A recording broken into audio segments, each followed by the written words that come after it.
À Tel Aviv, des anonymes, des personnalités se sont succédés à la terrasse du café Max Brenner jeudi, mettant un point d'honneur à continuer de vivre.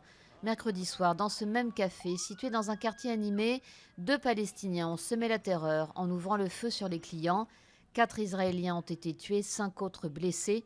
Le gouvernement qui a gelé dans la foulée 83 000 permis d'entrée délivrés à des Palestiniens de Cisjordanie pour le Ramadan a annoncé l'envoi de centaines de soldats supplémentaires en Cisjordanie. La justice belge a répondu favorablement à la demande de transfèrement en France de Mohamed Abrini. Ce Belge d'origine marocaine sera livré à la France, mais on ignore pour l'instant la date. Mohamed Abrini a été filmé en compagnie de Salah Abdeslam, suspect clé des attentats de Paris, dans une station-service de l'Oise, à l'intérieur de la voiture qui a servi ensuite à convoyer les kamikazes au Stade de France.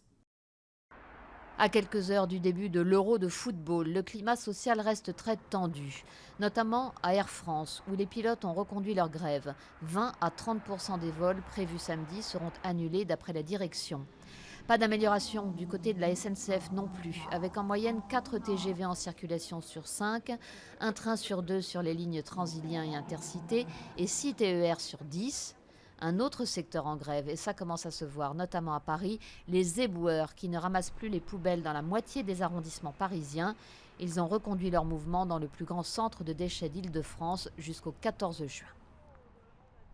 Les 2 plus grandes légendes du football, l'Argentin Diego Maradona et le Brésilien Pelé, se sont affrontés en tant qu'entraîneurs jeudi dans un match amical à Paris.